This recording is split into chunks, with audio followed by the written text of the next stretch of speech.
Hello students, today we are going to start chapter 3 of 10th class, that is metals and non-metals. अब आपने class 8th में भी पहले भी पढ़ा होगा मेटल और नॉन मेटल के बारे में। हम शुरुआत से पढ़ते हुए आ रहे हैं प्रीवियस क्लासेस में कि मेटल्स क्या होते हैं, नॉन मेटल्स क्या होते हैं। एक बार हम प्रीवियस क्लासेस का रिकैप करते हुए इस चैप्टर को आगे बढ़ाएंगे।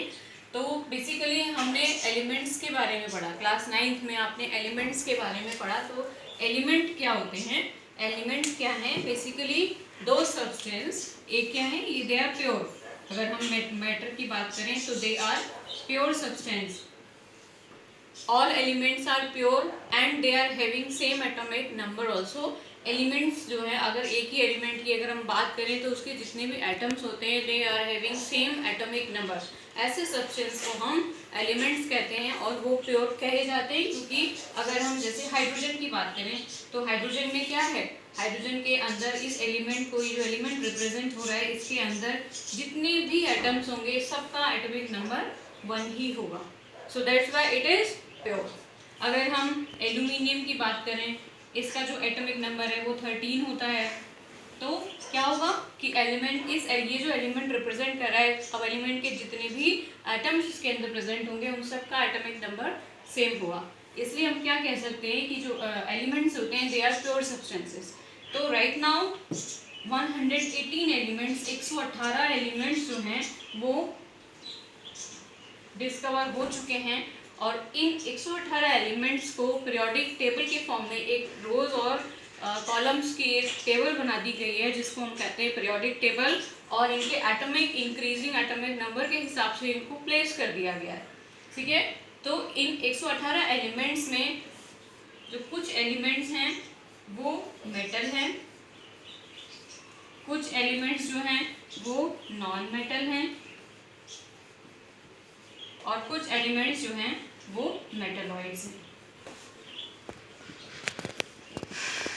तो अगर हम पीरियोडिक टेबल में मेटल का प्लेस देखें तो लेफ्ट हैंड साइड में, पीरियोडिक टेबल के लेफ्ट हैंड साइड में, starting from the group 1 to group 10 और 12 तक आपके क्या दिए गए, ग्रुप 12 तक मेटल्स रख दिए गए हैं। सो ग्रुप नंबर 1 से लेकर 12 तक सारे मेटल्स प्लेस कर दिए गए हैं और ग्रुप नंबर 13 से लेकर 18 तक, okay, group number 13 to 18 non metals को प्लेस कर दिया गया है। और इन बिटवीन मेटल्स और नॉन मेटल्स एक जिगजैग लाइन फॉलो होती है। इस जिगजैग लाइन में आपके 7 मेटलॉइड्स हैं जिनको रखा गया है। अब बेसिकली मेटल्स होते क्या हैं, अगर हम मेटल्स की प्रॉपर्टी डिस्कस करें, नॉन मेटल्स की प्रॉपर्टी डिस्कस करें और मेटलॉइड्स की, तो सबसे पहले हम कंपैरिजन लेते हैं मेटल्स और नॉन मेटल्स की प्रॉपर्टीज़ का फिजिकल बेसिस, फिजिकल प्रॉपर्टीज़ में उनमें क्या डिफरेंस आता है। Okay, the physical characteristic of metals and non metals. तो हम इसकी कंपैरेटिव स्टडी करेंगे क्योंकि already we know about metal and non metal, तो धीरे धीरे हम इसको स्टडी करेंगे। Now metals and non metals, we are studying the physical characteristic. पहला जो इसमें कैरेक्टरिस्टिक है, मेटल्स जो होते हैं, अब अगर हम मेटल्स की बात करें, पहले मेटल की एक बार थोड़ा सा कंक्लूजन ले लेते हैं कैरेक्टरिस्टिक की। पहले कितने मेटल्स प्रेजेंट हैं पीरियोडिक टेबल में, 91 मेटल्स जो हैं वो एट प्रेजेंट जो हैं इस समय पीरियोडिक टेबल में हैं, जिसमें से कुछ तो सिंथेटिक हैं और कुछ नेचुरल अर्थ क्रस्ट में भी होते हैं। अब जो अर्थ क्रस्ट में हैं वो लगभग 72 जो एलिमेंट्स हैं वो नेचुरली अर्थ क्रस्ट के अंदर मिलते हैं, जैसे कि एल्यूमिनियम है, कॉपर है, आयरन है, क्रोमियम है, मैग्नीज है, बहुत सारे एलिमेंट्स हैं, बहुत सारे मेटल्स हैं जो कि पीरियोडिक टेबल में मिलते हैं। लेकिन इसके अलावा जितने भी मेटल है, रेस्ट ऑफ द मेटल, ये आपके सिंथेटिकली लैब में बनाए गए हैं इन एलिमेंट्स को। ठीक है, दूसरे अगर हम नॉन मेटल्स की बात करें तो एट प्रेजेंट 22 जो नॉन मेटल्स हैं वो आपके एटमॉस्फेयर में हैं या फिर हमारे जो इस समय एट प्रेजेंट उनको खोज लिया गया, इनको डिस्कवर कर लिया गया है। और इन 22 नॉन मेटल्स में जो 11 नॉन मेटल्स हैं वो सॉलिड हैं, 11 में, और 1 जो है वो लिक्विड है, एंड रेस्ट जितने भी हैं, जितने भी बचे हुए हैं वो गैसेस फॉर्म में हैं। तो मेटल्स में भी इसी तरीके से है, मोस्टली जितने भी मेटल्स हैं, मोस्टली क्या सारे ही मेटल्स जो हैं वो सॉलिड में हैं, लेकिन एक्सेप्ट वन, और वो आप सबको ही पता होगा कि कौन सा मेटल जो है वो लिक्विड स्टेट में है, वो होता है mercury. Mercury is the only metal जो कि लिक्विड स्टेट में होता है, जिसके जो हम लिक्विड स्टेट में देखते हैं। दूसरा, इसका जो सिंबल होता है वो होता है Hg। सिंबल्स के बारे में हम 9th क्लास में ही डिस्कस कर चुके हैं, तो आई थिंक सिंबल्स के बारे में डिस्कस करने की ज़रूरत नहीं है। तो ये आपका थोड़ा सा कंफ्यूजन है। अब बाकी बचे हुए क्या हैं, नॉन मेटल्स हैं, जिसमें से आपका बोरॉन है, सिलिकॉन है विच इज Si, जर्मेनियम है विच इज Ge, आपका boron, silicon, germanium, tellurium and polonium.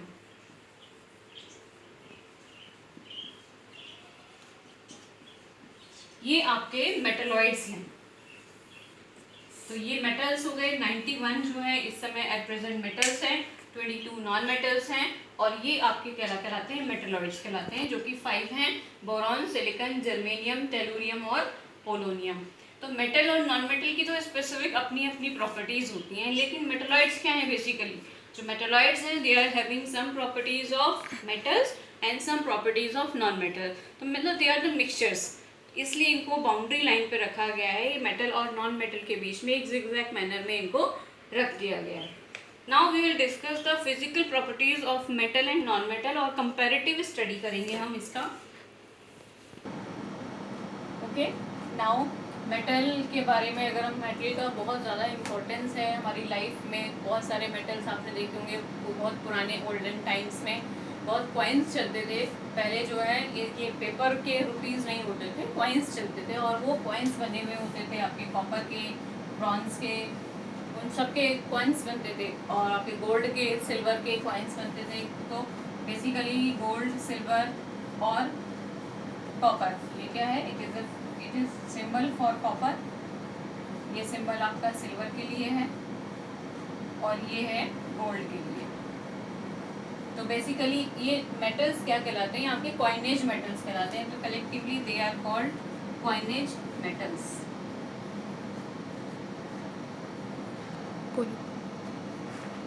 Coinage metals कहते हैं हम इनको। अगर हम और मेटल्स की बात करें तो एल्यूमिनियम जो है वो बहुत ज़्यादा उसकी इम्पोर्टेंस है, बेसिकली बर्तन बनाने में उसका यूज़ होता है, क्योंकि मेटल्स बेसिकली क्या होते हैं, गुड कंडक्टर होते हैं इलेक्ट्रिसिटी के, तो इसका बर्तन बनाने में भी यूज़ होता है। हीट के गुड कंडक्टर्स होते हैं, so they are used for making utensils. और आयरन जो है it is also a very good conductor of electricity. Copper is very good conductor, तो कॉपर का यूज़ किस में होता है, वायर्स बनाने में यूज़ होता है। और अगर हम सिल्वर की बात करें, it is also very good conductor, लेकिन सिल्वर क्योंकि कॉस्टली होता है इसलिए उसका यूज़ हम वायर्स बनाने में जनरली करते नहीं हैं, but it is very good conductor of electricity. और दूसरा हम देखें सिल्वर, गोल्ड, आपके ऑर्नामेंट्स जो हम पहनते हैं, जो ज्वेलरी हम पहनते हैं वो सिल्वर और गोल्ड की बनी हुई होती है, क्योंकि बहुत लस्ट्रस हैं ये और शाइनी होते हैं। और बेसिकली क्या होता है, गोल्ड जो है उसको आप थिन से थिन शीट्स में कन्वर्ट कर सकते हो, जिससे कि ज्वेलरी बनाई जा सकती है। तो हम गोल्ड का यूज़ करते हैं ज्वेलरी बनाने में, सिल्वर का यूज़ करते हैं ज्वेलरी बनाने में। तो मेटल्स के बहुत ज़्यादा इम्पोर्टेंस हैं। अगर हम जिंक की बात करें, zinc is also very good metal, जिसका जो सिंबल है Zn होता है। और जिंक जो है वो गैल्वेनाइजेशन में यूज़ होता है। जब आयरन का हमने फर्स्ट चैप्टर में जिक्र किया था, कोरोजन का, कोरोजन हो जाता है आयरन का जब हम उसको एटमॉस्फेयर में खुला छोड़ देते हैं तो उसके ऊपर रस्ट आ जाती है। तो रस्ट जो है वो आयरन को ख़राब कर देती है। तो रस्टिंग ना हो उसको प्रिवेंट करने के लिए हम क्या करते हैं, आयरन के आर्टिकल्स होते हैं, आयरन के जो बर्तन हैं या आयरन की स्ट्रिप्स होती हैं, उस पर जिंक की लेयर चढ़ा देते हैं and this process is called galvanization.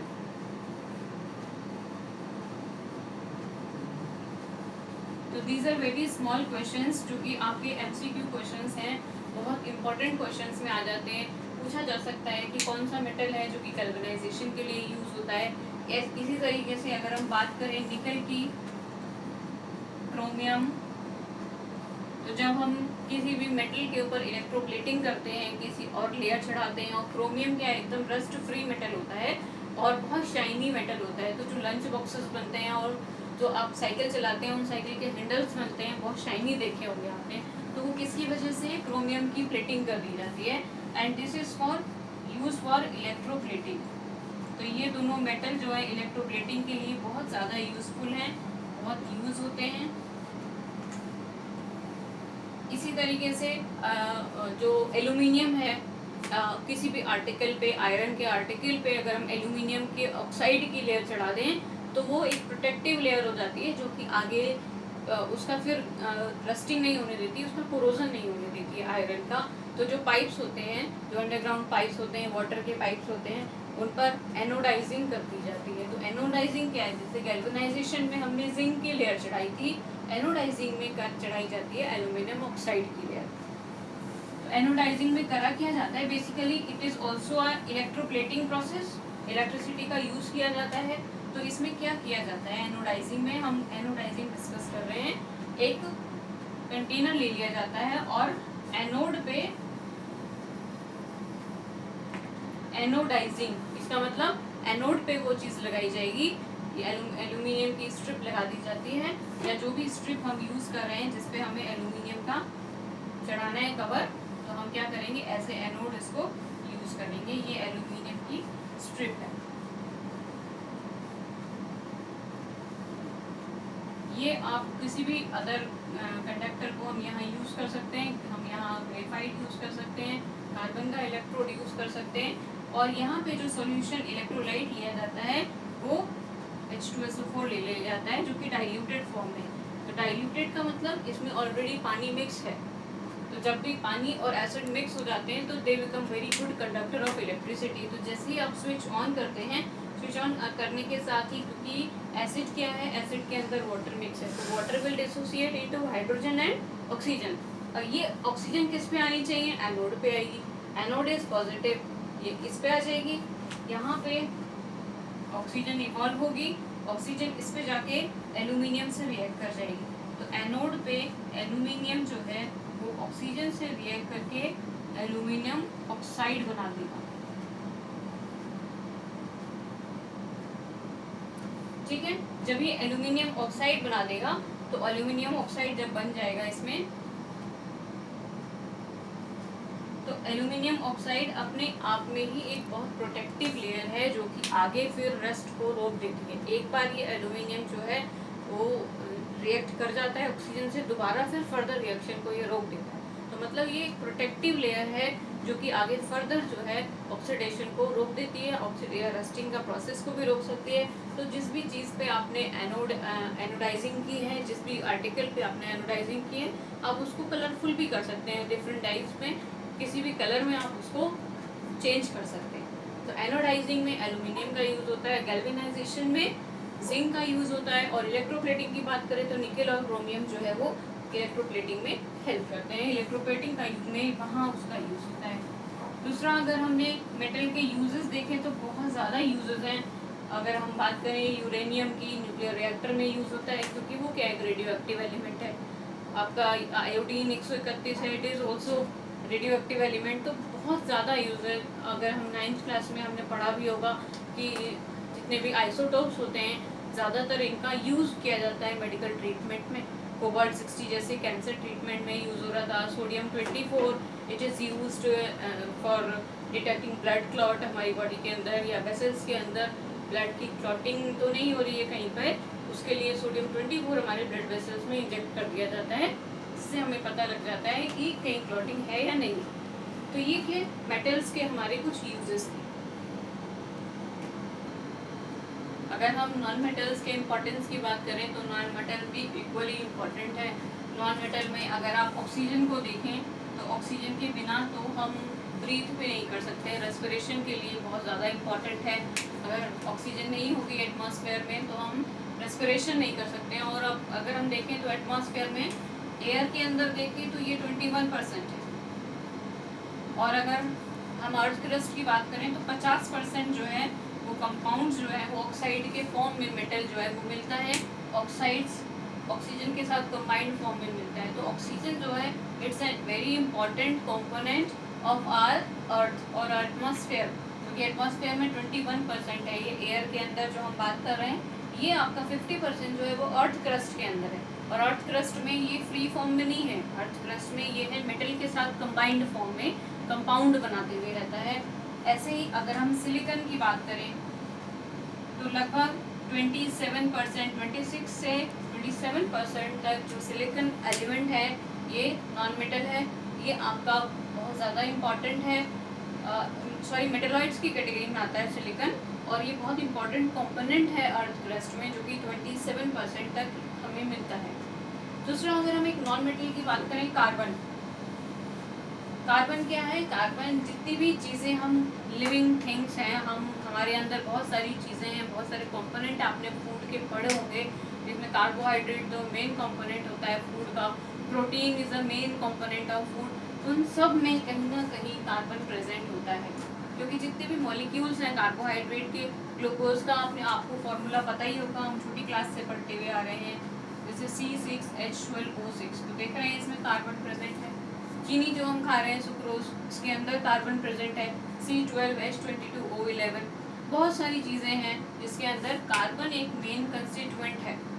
तो वो आपका चाहे अर्थ क्रस्ट ले लीजिए या हम अपनी बॉडी लिविंग बींग्स में देखें तो कार्बन एक इम्पॉर्टेंट कंपोनेंट है, जो कि बहुत ज़्यादा इम्पॉर्टेंट भी है। इस कार्बन के ही वर्सेटाइल नेचर की वजह से बहुत ज़्यादा वर्सेटाइल एलिमेंट भी कहा जाता है। दूसरा, अगर हम नाइट्रोजन की बात करें, नाइट्रोजन एयर के अंदर तो है ही 78% जो है वो नाइट्रोजन है। अब 78% का मतलब आप देख रहे हैं कि 50% से भी ज़्यादा हमारे एयर के अंदर नाइट्रोजन है। तो नाइट्रोजन का बेसिकली जो हम लिविंग बींग्स हैं, एनिमल्स हैं, वो यूज़ नहीं कर सकते हैं डायरेक्टली। हम यूज़ नहीं, इसको एब्जॉर्ब नहीं कर सकते। जैसे हम ऑक्सीजन को तो इनहेल कर लेते हैं, लेकिन नाइट्रोजन को हम इनहेल करते हैं और एक्सहेल भी कर देते हैं, इसका यूज़ नहीं कर पाते। तो इसका यूज़ कौन करता है? प्लांट करते हैं। प्लांट के अंदर आपने लेग्यूमिनस प्लांट्स का नाम सुना होगा। लेग्यूमिनस प्लांट्स करते क्या हैं कि जो रूट्स होते हैं, उसके रूट के जो नोड्यूल्स होते हैं, लेग्यूमिनस प्लांट जैसे चना हो गया, तिल हो गया, इनके रूट्स में क्या बने होते हैं? छोटे छोटे स्वेलन पार्ट्स बने होते हैं इस तरीके से।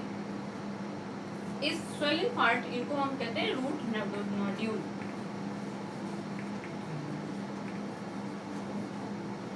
इस रूट नोड्यूल के अंदर एक बैक्टीरिया रहता है जिसको हम कहते हैं राइजोपस। तो जो लेग्यूमिनस प्लांट्स हैं, इनके जो रूट नोड्यूल्स हैं, इसके अंदर राइजोबियम बैक्टीरिया होता है।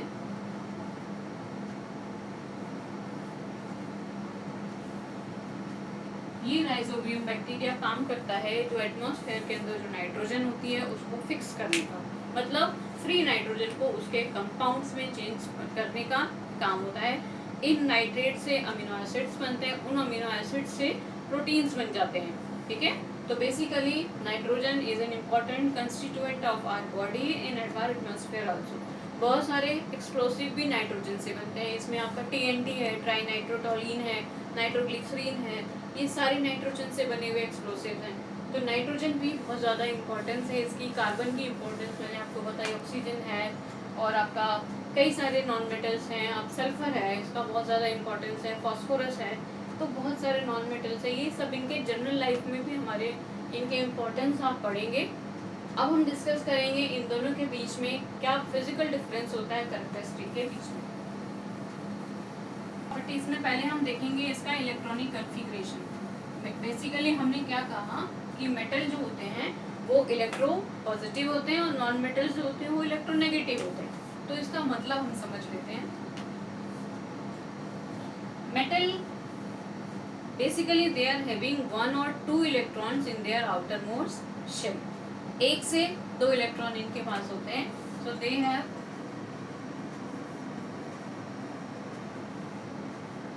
1 or 2 electron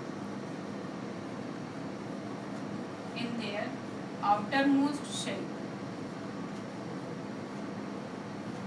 हमने 9th क्लास में स्ट्रक्चर ऑफ एटम पढ़ा था, जिसमें पढ़ा था कि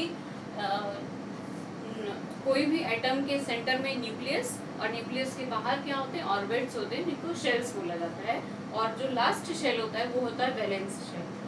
आउटर मोस्ट शेल या वैलेंस शेल में जो मेटल्स हैं दे कंटेन 1 और 2 इलेक्ट्रॉन्स। तो एग्जांपल हम देख लेते हैं, जैसे सोडियम की बात करें अगर हम, तो सोडियम जो है उसका एटॉमिक नंबर 11 है। अगर हम इसका कॉन्फ़िगरेशन लिखें तो 2 8 1, कितने इलेक्ट्रॉन हो गए लास्ट शेल में, 1 electron. Magnesium 12 2 8 2, so magnesium has 2 electrons in their outermost shell। इसी तरीके से it may be 3 electrons। तो अगर हम एल्यूमिनियम की बात करें तो 13 होता है इसका, so 2 8 3 3 electron.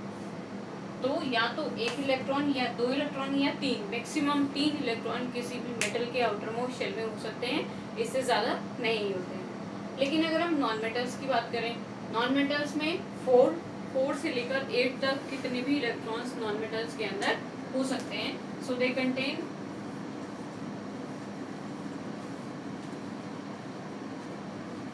so they have 4 5 6 7 or 8 electrons in their last shell और in their outermost shell, या जिसको हम कहते हैं वैलेंस शेल। ठीक है, अब अगर एग्जाम्पल ले, जैसे कार्बन एक नॉन मेटल है, तो इसका एटॉमिक नंबर हो गया 6, तो कितना हो गया 2 और 4, तो इसके आउटर मोस्ट शेल में हो गए 4 इलेक्ट्रॉन।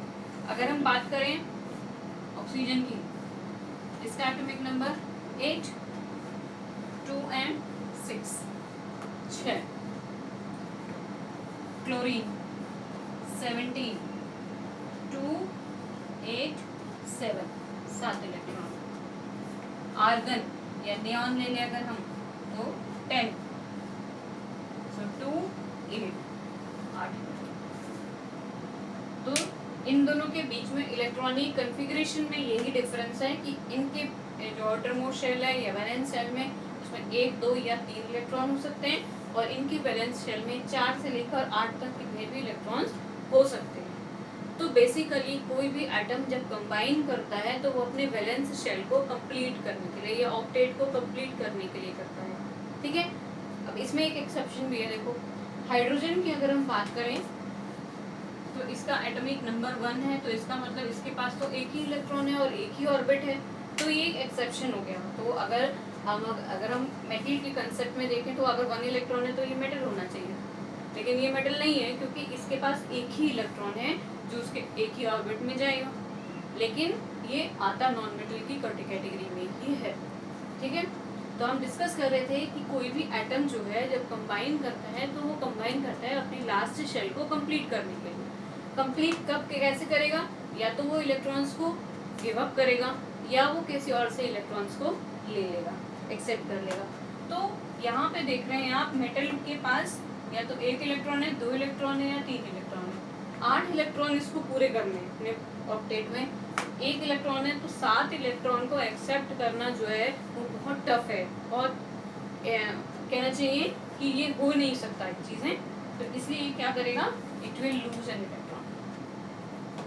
और जब कोई भी एटम इलेक्ट्रॉन को लूज करता है तो लूज करने के साथ इट फॉर्म्स पॉजिटिव आयन। जितने भी इलेक्ट्रॉन इसने लूज किए उतना ही पॉजिटिव चार्ज इसके ऊपर आ जाएगा। तो सोडियम ने 1 इलेक्ट्रॉन लूज किया तो इससे पॉजिटिव 1 आ जाएगा। मैग्नीशियम 2 इलेक्ट्रॉन को लूज करेगा तो इसमें पॉजिटिव 2 का चार्ज आ जाएगा। और एल्यूमिनियम 3 इलेक्ट्रॉन को लूज करके इसके ऊपर आ जाएगा 3 positive charge. Means they are electropositive in nature, they always form positive ions, they have a tendency to lose electron। Electropositivity का मतलब होता है कि कोई भी एटम अगर इलेक्ट्रॉन को लूज करने की टेंडेंसी रखता है, दैट इज कॉल्ड इलेक्ट्रोपॉजिटिविटी। और जितने मेटल्स हैं वो इलेक्ट्रोपॉजिटिव नेचर के होते हैं। अगर हम इधर नॉन मेटल्स की साइड जाएं तो 4 इलेक्ट्रॉन इसके पास हैं, ठीक है। तो ये तो एक एक्सेप्शन है, ये तो जनरली इलेक्ट्रॉन्स को शेयर करता है। लेकिन अगर आप इधर देखें 6, 7, 8, 6, 7, 8 इलेक्ट्रॉन्स इनके पास हैं, तो क्या करेंगे, ये 6 इलेक्ट्रॉन लूज नहीं करेगा, इतनी आसानी से लूज नहीं हो सकता, क्योंकि अट्रैक्शन भी है, न्यूक्लियस के पास प्रोटॉन है उतने, तो इतनी जल्दी से इलेक्ट्रॉन को लूज होने नहीं देगा।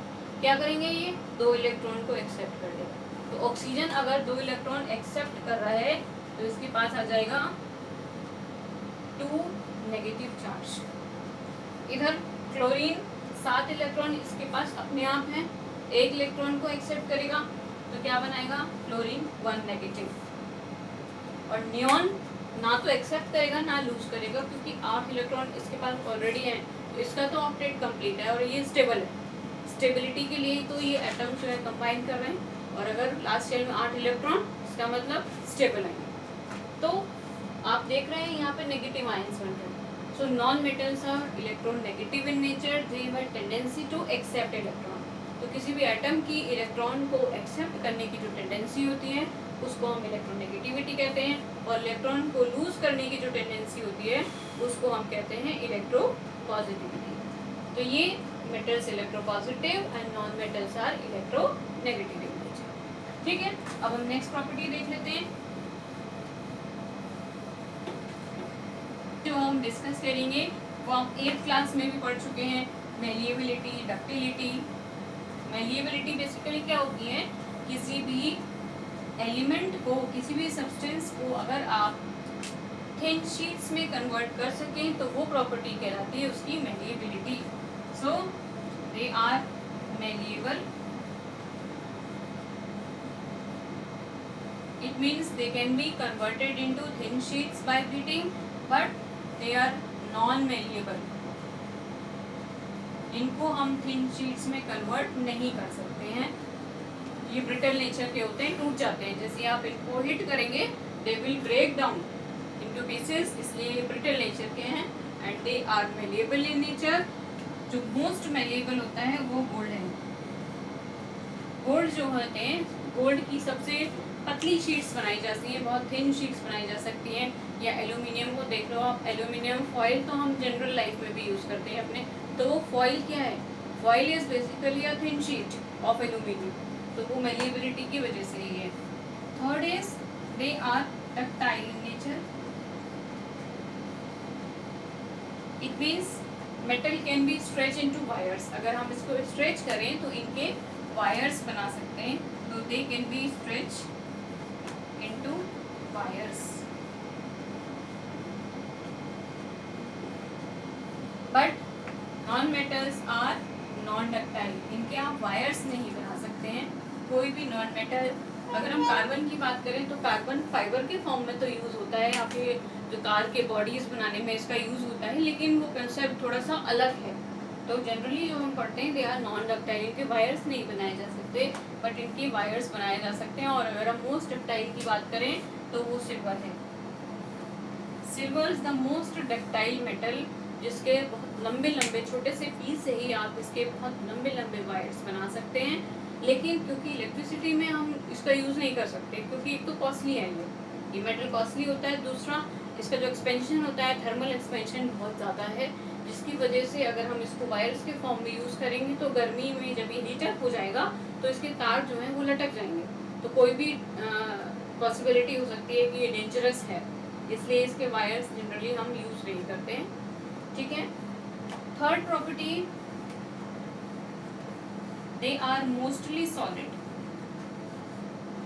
मोस्टली सॉलिड होते हैं, लेकिन एक इसमें से लिक्विड भी है, एक्सेप्ट मरकरी जो हमने अभी पढ़ा। मरकरी बेसिकली यूज होता है थर्मामीटर में। थर्मामीटर में भी आपने देखा होगा कि थर्मामीटर में जब हम थर्मामीटर का जो बल्ब होता है, जो वाइट पार्ट होता है, उसको हम अपने स्किन से टच करते हैं या हमारे टंग से टच करते हैं, तो जो मरकरी उसके अंदर फिल होता है, इस तरीके से थर्मामीटर होता है। और ये हो गया थर्मामीटर का बल्ब, ये चीज़ टच होती है, इसमें मरकरी फिल होता है। और यहाँ पे एक पतली सी ग्लास की ट्यूब होती है जिसमें वो एक्सपेंड करता है, तो जैसे ही हमारी स्किन से या हमारे टंग से ये टच करता है, मरकरी का लेवल ऊपर जाता है। और कितना ऊपर जाएगा? जितना कि टेम्परेचर हमारी बॉडी का है उतना ही हिसाब से वो एक्सपेंड कर जाता है। जितना ज़्यादा टेम्परेचर उतना ज़्यादा एक्सपेंशन। तो बेसिकली मेटल जो है एक्सपेंड कर जाते हैं जब उनको गर्मी मिलती है या हीट अप होते हैं वो। तो मरकरी जो है वो इसी वजह से लिक्विड, एक तो लिक्विड मेटल है, दूसरा एक्सपेंशन बहुत अच्छा है इसका, तीसरा क्या है, बहुत क्लियर मेटल है ये। इस वजह से इसको थर्मामीटर में यूज़ किया जाता है। लेकिन अगर हम नॉन मेटल्स की बात करें तो नॉन मेटल जो हैं वो सॉलिड भी हैं। अब सॉलिड में आपके देखा जाए तो फॉस्फोरस सॉलिड में आता है, सल्फर सॉलिड में आता है, कार्बन सॉलिड में आता है। तो ये क्या है? सॉलिड्स हैं सारे। और आपका अगर लिक्विड की बात करें तो लिक्विड में केवल एक ही नॉन मेटल है जो कि लिक्विड नेचर का होता है, वो होता है ब्रोमीन। तो क्वेश्चन पूछा जा सकता है कि कौन सा मेटल जो है वो लिक्विड है या कौन सा नॉन मेटल लिक्विड है। तो आपको पता होना चाहिए कि mercury is the only metal which is liquid and bromine is the only liquid non metal which is liquid in nature. और गैसेस जो हैं वो नॉन मेटल्स तो कई सारे हैं, नाइट्रोजन है, ऑक्सीजन है, फ्लोरीन है, क्लोरीन है, ये सारे ही गैसियस फॉर्म में होते हैं। ठीक है, अब नेक्स्ट प्रॉपर्टी, जितने भी मेटल्स होते हैं हमने कहा कि सॉलिड हैं, लेकिन एक्सेप्शन भी तो है इसमें, कुछ तो लिक्विड भी होगा। अगर हम बात करें कि रूम टेम्परेचर पे लिक्विड कौन सा है, वो तो मरकरी ही है। लेकिन दो मेटल ऐसे हैं, एक है गैलियम और दूसरा होता है सीजियम।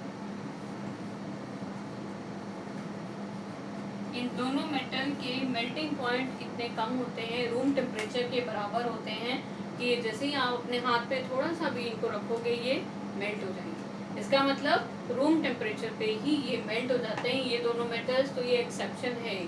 जनरली जितने भी मेटल्स होते हैं उनका मेल्टिंग पॉइंट और बॉइलिंग पॉइंट दोनों ही हाई होता है। अगर हम आयरन की बात करें तो आयरन का जो मेल्टिंग पॉइंट होता है वो होता है 1535 डिग्री सेल्सियस, मतलब 1535 डिग्री सेल्सियस पे जाके कहीं आयरन मेल्ट होना स्टार्ट होता है। लेकिन अगर हम इनकी बात करें तो ये तो आपके हाथ पे ही मेल्ट हो रहे हैं। इसका मतलब इनका जो मेल्टिंग पॉइंट है वो near about 20 to 30 degree Celsius होता है, मतलब 29 डिग्री सेल्सियस के लगभग इनका मेल्टिंग पॉइंट होता है, इसलिए ये जल्दी मेल्ट हो जाते हैं। तो ये एक एक्सेप्शन हो गया। नॉन मेटल्स तो जनरली आपको पता है कि इनके जो मेल्टिंग पॉइंट होते हैं, बॉइलिंग पॉइंट दोनों ही कम होते हैं, लेकिन इसमें भी एक एक्सेप्शन है जो कि ग्रेफाइट और डायमंड है।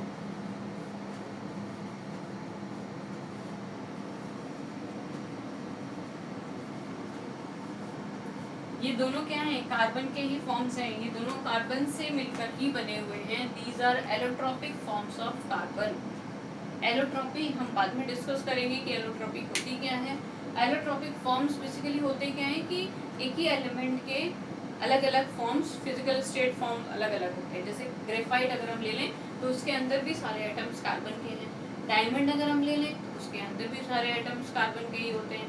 तो इन दोनों में डिफरेंस केवल इतना ही कि इसका स्ट्रक्चर अलग है और इसका स्ट्रक्चर अलग है। दोनों के अंदर कार्बन प्रेजेंट है और इस स्ट्रक्चर के डिफरेंस की वजह से ही डायमंड एक हार्डेस्ट सब्सटेंस बोला जाता है, क्योंकि इसके अंदर जो डायमंड का स्ट्रक्चर देखें तो ये स्ट्रक्चर है डायमंड का। हेक्सागन होते हैं और बहुत कॉम्पैक्ट फॉर्म में होते हैं और इनके हर कोने पे कार्बन लगा हुआ है इस तरीके से। और ये हेक्सागन इतने कॉम्पैक्ट हैं कि इसमें कहीं भी आपको जगह दिखाई नहीं दे रही है, तो मैंने कम बनाए हैं। These hexagons are very compact in nature. 3D structure पे अगर हम इसका बना के देखेंगे तो सब कॉम्पैक्ट है, कहीं खाली नहीं है। इसलिए ये डायमंड जो है वो बहुत ज़्यादा कहना चाहिए कि स्ट्रॉन्गेस्ट सब्सटेंस कहा जाता है, क्योंकि टूटते नहीं है इसके बॉन्ड्स। लेकिन अगर हम ग्रेफाइट की बात करें तो ग्रेफाइट के अंदर भी हेक्सागन्स हैं, लेकिन वो शीट के फॉर्म में। कंपैरेटिवली जो है डायमंड ज़्यादा मतलब कहना चाहिए कि वो स्ट्रॉन्ग होता है, और ये इतना स्ट्रॉन्ग नहीं है। ग्रेफाइट जो है ज़रा से हीट देने पे ये चेंज हो जाता है लिक्विड में। तो ये क्या है? ये भी कार्बन है। तो ये तो एक शीट हो गई। अगर हम दूसरी शीट बनाना चाहें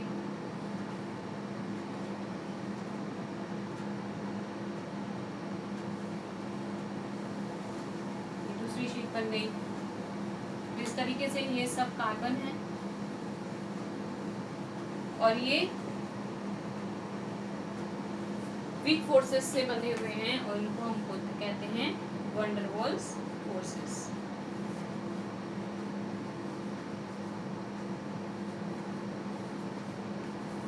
तो जैसे ही हम इसको गर्म करेंगे ये शीट एक दूसरे से अलग हो जाती है, जिसकी वजह से ये स्लीपरी बन जाता है। लेकिन इस केस में, डायमंड के केस में कोई शीट स्ट्रक्चर है नहीं, इसलिए वो जल्दी से गर्म नहीं होता है। तो इन दोनों का कंपैरिजन करें तो इसका मेल्टिंग पॉइंट ज़्यादा है और इसका कम है बिकॉज ऑफ इस स्ट्रक्चर।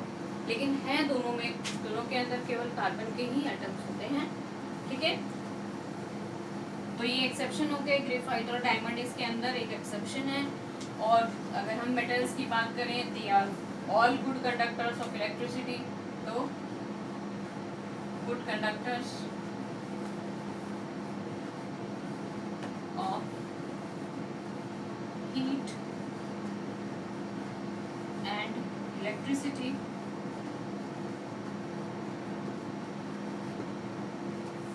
क्योंकि मैंने फर्स्ट पॉइंट में ही आपको बताया था कि ये बहुत जल्दी से इलेक्ट्रॉन को लूज कर देते हैं, तो इलेक्ट्रॉन इनके पास फ्री हैं। तो जैसे ही हम इनको बैटरी या सेल से लगाते हैं, यही इलेक्ट्रॉन्स जो है वो लाइन अप हो जाते हैं और इलेक्ट्रिसिटी फ्लो करना स्टार्ट कर देते हैं। तो because of free electrons they are very good conductor of heat as well as electricity. लेकिन इसमें भी एक्सेप्शन एक है, लेड। लेड जो है it is the poorest conductor of electricity as well as heat. ऐसे ही नॉन मेटल्स की अगर हम बात करें तो सारे ही नॉन कंडक्टर्स हैं। कुछ कोई भी नॉन मेटल जो है वो जल्दी से इलेक्ट्रिसिटी को कंडक्ट नहीं करता है नॉर्मल कंडीशंस में, लेकिन ग्रेफाइट एक ऐसा नॉन मेटल है जो कि बहुत अच्छा कंडक्टर है इलेक्ट्रिसिटी का। इसलिए जब भी एक्सपेरिमेंट्स किए जाते हैं या सेल बनाए जाते हैं, जो ड्राई सेल होता है उसके अंदर ग्रेफाइट का इलेक्ट्रोड लगाया जाता है। जो एक्सपेरिमेंट्स किए जाते हैं उसमें ग्रेफाइट का इलेक्ट्रोड्स का यूज़ किया जाता है because it's a good conductor of electricity. अगर हम डेंसिटी की बात करें तो मेटल्स जो हैं वो बहुत डेंस होते हैं। डेंसिटी इनकी ज़्यादा होती है क्योंकि मॉलिक्यूल्स एकदम पास पास हैं, इनके एटम्स पास पास हैं, जो कि बहुत ज़्यादा हाई फोर्सेस से बंधे हुए हैं, एक दूसरे के साथ अट्रैक्शन फोर्स से बंधे हुए हैं। नॉन मेटल्स जो हैं वो लेस डेंस होते हैं, इनकी डेंसिटी कम होती है एक्सेप्ट डायमंड। इसके अंदर अगर हम एक्सेप्शन देखें डेंसिटी का तो सोडियम, पोटेशियम, सीजियम और गैलियम, उन सबकी डेंसिटी बहुत कम होती है, जल्दी से मेल्ट हो जाते हैं वो। ठीक है, अगर हम टेंसाइल स्ट्रेंथ की बात करें तो टेंसाइल स्ट्रेंथ होता है किसी भी चीज़ को होल्ड करने की पावर। मतलब अगर हम मेटल के वायर बनाएं तो वो कितना वजन होल्ड कर सकता है, वो कहलाती है टेंसाइल स्ट्रेंथ। तो मेटल जो होते हैं इन शीट्स में कन्वर्ट, इन वायर्स में कन्वर्ट हो सकते हैं, तो इनकी टेंसाइल स्ट्रेंथ बहुत ज़्यादा होती है। लेकिन नॉन मेटल्स के तो वायर बनाए ही नहीं जा सकते, इसलिए इनकी टेंसाइल स्ट्रेंथ बहुत कम, मतलब होती ही नहीं है इनमें टेंसाइल स्ट्रेंथ। तो ये था difference between metals and non metals on the basis of physical properties. Lustrous होते हैं मेटल्स, ये लस्ट्रस नहीं होते हैं। एक एक्सेप्शन नॉन मेटल्स में भी है। अगर हम नॉन लस्ट्रस मेटल की बात करें तो लेड जो है वो एक नॉन लस्ट्रस मेटल है, उसमें कोई शाइन नहीं होती है।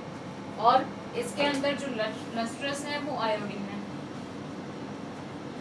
आयोडीन का जो सरफेस होता है बहुत शाइनी सरफेस होता है, इसलिए ये एक एक्सेप्शन है लस्ट्रस के केस में। ये सोनोरस होते हैं।